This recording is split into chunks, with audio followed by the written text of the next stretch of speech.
Welcome to the Pivot Point Podcast. This season, I'm focused on real-time hot topics in the gender equality and diversity spaces. In this episode, we're going to break down a current event, provide our point of view, what we liked and what we'd like to see change, and leave you with some actionable tips to think about and discuss with your organization.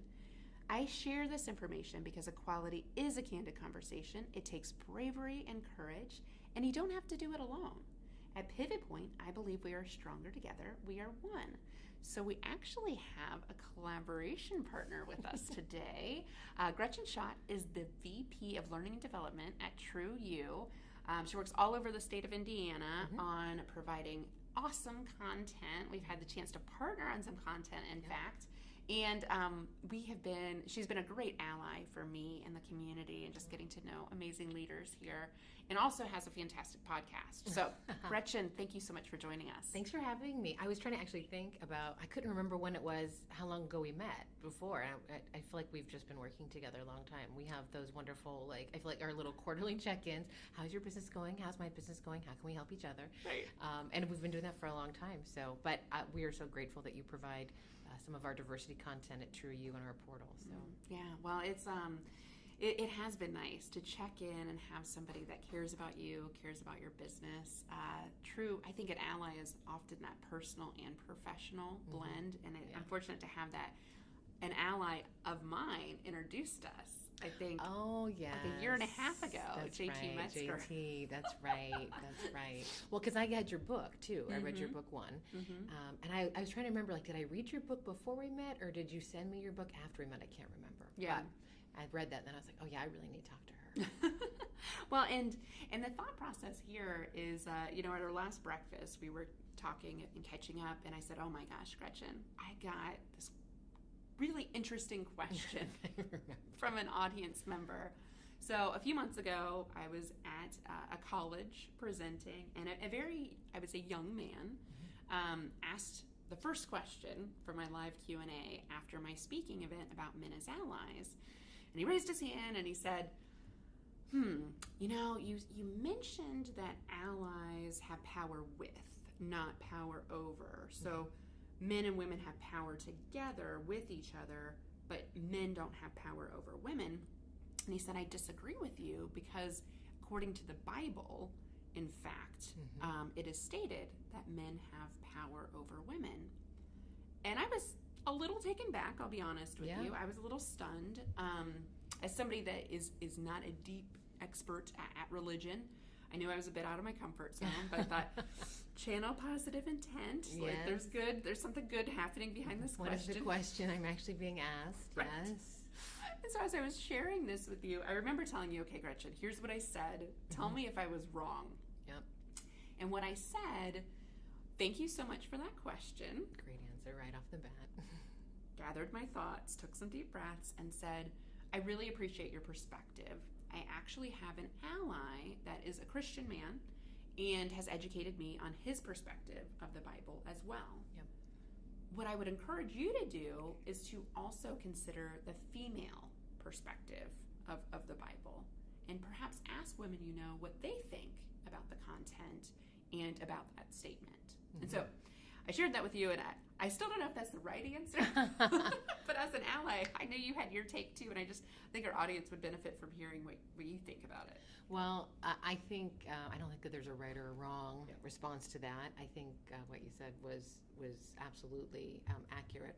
I think when you and I were talking about this, I remember saying that, the challenge with that question is, I'm a woman of faith. Obviously, I'm Catholic and I practice pretty regularly, and I'm involved with a lot of things with my church, and I've studied a lot, so I wouldn't say I'm like a religious expert or have any expertise. I just, I live out my faith well, and part of living out my faith is also understanding other religions. And one thing that we know is that when we look at biblical text and scripture, that it was written by men. There wasn't women. That wasn't a role that we had. That wasn't a job that women took on, was interpreting scripture and writing scripture. And so it's hard to understand, I think, a little bit as to what how those words would be viewed, because we're also looking at multiple types of translations.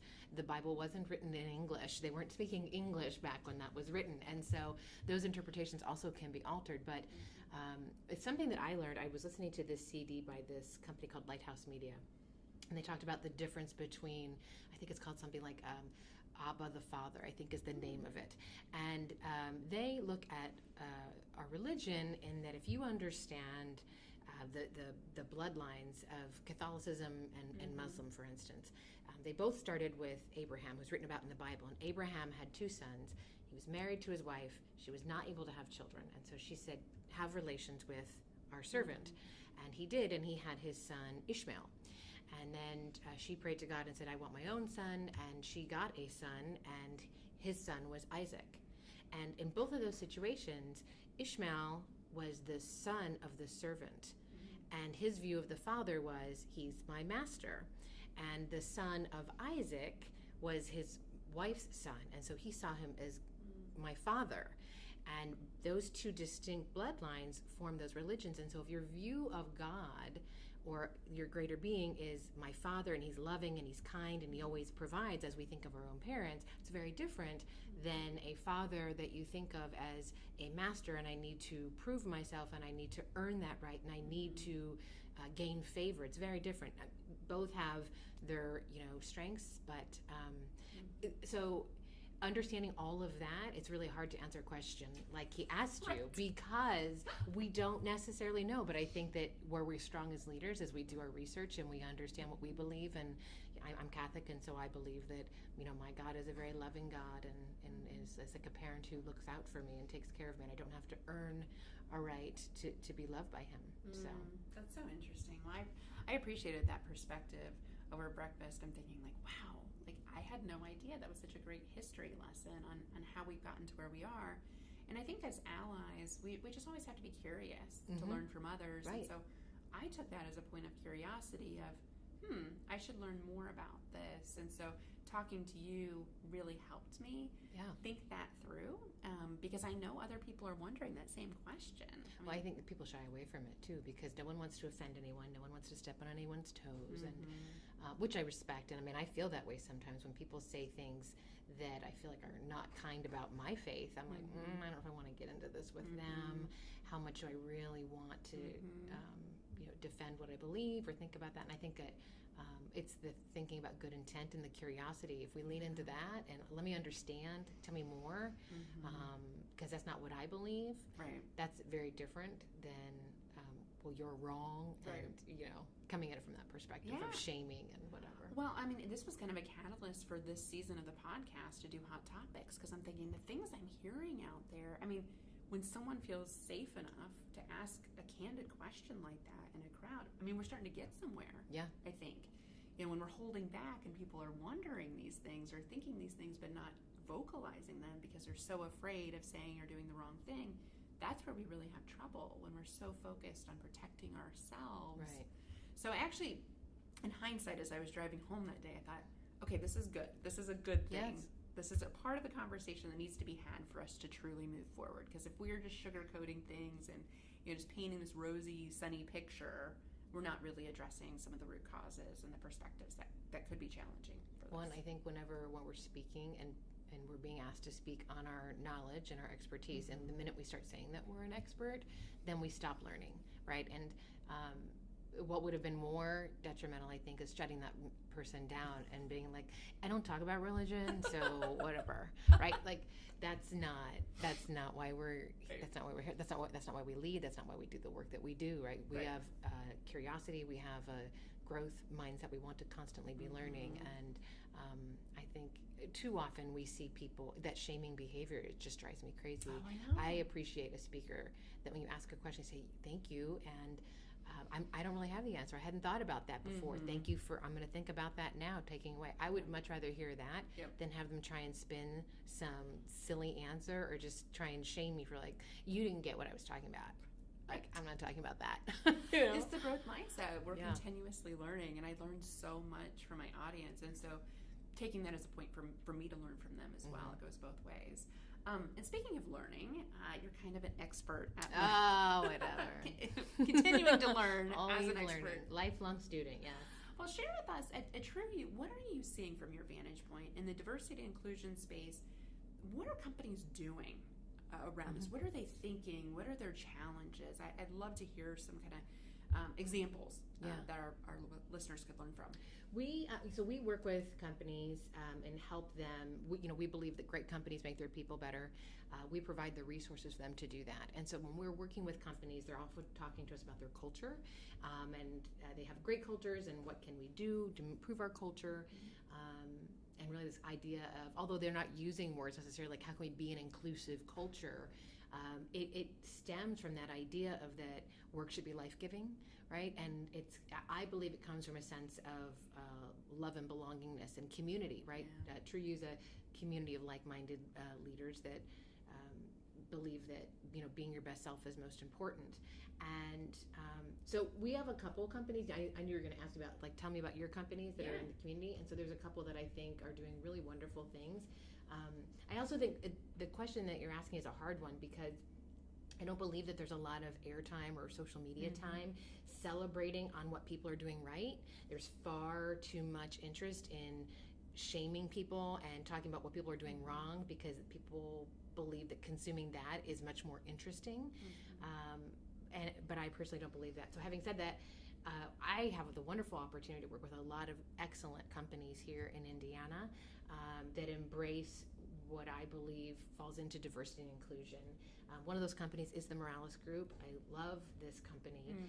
They've literally built their business on celebrating the differences of their employees and the communities they serve. So great. Have you been in their office? So like when you walk in their office, it's an experience. When you walk in their office, they literally have flags from every company or from every country that every person in their company is from. That's amazing. If you look at their marketing and their social media, it's all very inclusive. They've got men, they've got women, different generations, they've got different cultures, young, old, multiple cultures, multiple generations.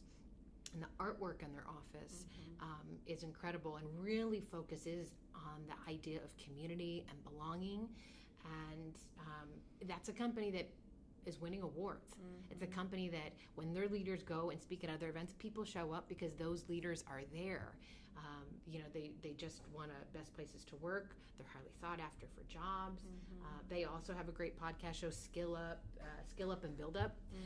So We'll be sure to link to that. Yes, they are doing so many things well, and I think that they lead.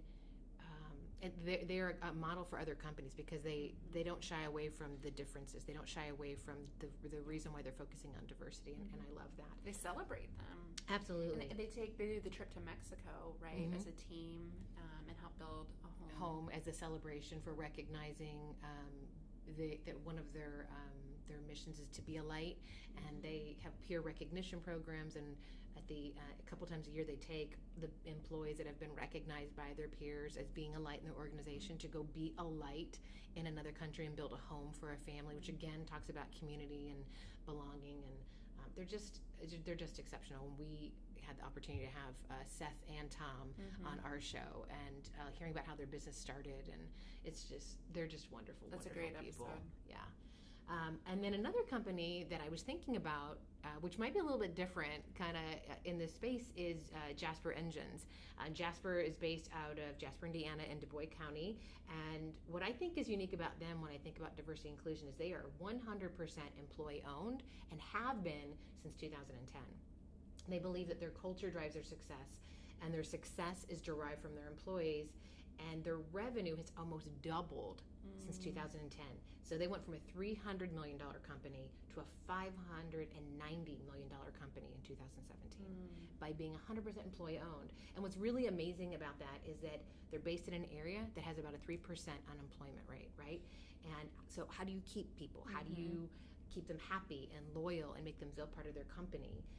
They do so many things. They literally have like 2,000 people a year come through and tour their plant because what they have there is such a special little secret sauce. They create a buddy program, so when you get hired, you've got a buddy that walks you through navigating all of that. But then they also have health clinics on site for their employees and their families. They've solicited, so one of the things they did the whole lean process too, and they had solicited 18,000 continuous improvement ideas from their employees and have implemented about 85% of them. Wow. I mean, talk about wanting to have people feel included and have a voice and belonging. Like, I think that they're exceptional too. Oh, those are such great examples. And that's what our listeners are often looking for. Like, how do I do this? Like, tactically, and you just rattled off a basket of 10 different things you could do at your organizations, from buddy programs to soliciting ideas and implementing them and letting them take charge of implementing That's it. them. When I work with companies about, like, oh, we want to grow a culture, we do something at TrueU where we call a culture kit. We had a number of our companies that were providing a visual representation of their cultures. We call them a culture board, right? And they might take a theme like a Monopoly board or the Game of Life and demonstrate how their culture is represented in that way. And when companies talk to me about, like, oh, we want to get that, so we created a kit to help them with that.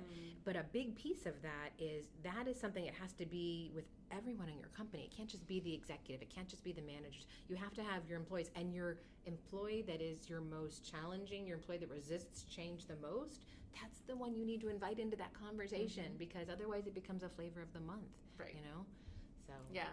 It's easy to go down the path of least resistance. Yes. The resistor finds their way Absolutely. into it and can be disruptive later. So, and a lot of times has the best ideas on how to make it work. You need vision, but you also need to be able to execute and implement it. Yep. And if you don't have people coming alongside you, when you have this grand vision of what you think your culture should be and how it should look to be inclusive, and you don't have someone saying, yeah, I know you think that, but that's actually not how we're going to live that out. Like, that's actually never going to happen, right? Those challenging conversations is really where you uncover how we live that out. Yeah. And that's how your employees become brand ambassadors. And that's how your employees become champions for you. And that's how happy employees lead to happy customers, and happy customers bring people to your company. And it's a way to recruit and retain and motivate your employees. And That's great. These have all been great ideas, Gretchen. So we're just wrapping up for the day, but I'd love to kind of think about action steps. Like, if you were to recommend, I call it leading like an ally, but for inclusive cultures, if there's just a couple things that leaders could do that are listening to this. You mentioned assuming positive intent with the conversation we had earlier, being curious. I would also say what you're saying is being intentional. absolutely. Really, thinking about the flags to the buddy program, all these things are super intentional pieces of the culture that aren't highly scripted, right? Like, there's still flexibility to move within these parameters, but I think you're providing some structure around the culture of which people truly feel like they belong, that they feel seen, that they feel heard, that they bring their full selves to work. I think, when I think about all the examples of great leaders and the leaders of the companies I've talked about, and there's a number of other wonderful leaders in the TrueU community, it really comes down to, these are individuals who I believe are truly servant leaders. There is an integrity and a humility with them, and that they truly are leading to serve others versus serving themselves. And how that shows up is in so many ways. And I think the challenge that we have in talking about this is that those leaders are very humble people, and so they don't recognize that what they're doing is so unique, and they don't necessarily even feel comfortable talking about it. So I would say work on your humility, recognizing it, understanding what that means for you, and be intentional of surrounding yourself with other like-minded people. Who you spend your time with. You need to have, you talk a lot about all the allies, you need to have an ally that is a very humble person, so that can ground you when you say something. They're like, I don't know if you meant to say it like this, but this is what I'm hearing, right? It just gives you a different perspective, because we get inside our own head, and I don't believe that being a humble servant means I don't think about myself. I'm thinking about myself less than I'm thinking about others, right? Because we can't go overboard and think so much about others that we don't take care of ourselves and be our best self. And so I think finding, resources, whether it be, podcasts or like our podcast or your podcast, or, reading books or joining some kind of life group. Those are ways in which you can bring in different perspectives that will allow you to just think differently about culture and being inclusive. Oh, this is great stuff, Gretchen. Well, we're so thankful that you were on and joined us today. Thanks for having me. It's a fun conversation. So we will be back next week with another hot topic. Did you know that you can find all 3 seasons of our now 50 plus episodes at nextpivotpoint.com? We just updated the website, in fact, so that now you can get access to our podcasts, our videos, our free online assessment about inclusion, and you can ask me, Julie, your questions directly. I appreciate you listening to this episode. Who do you know that could benefit from hearing this message? Hit the share button, connect with me on Instagram at nextpivotpoint, and search for us on LinkedIn, Julie Kratz, Gretchen Schott. I host this podcast because I believe we are stronger together. We are one.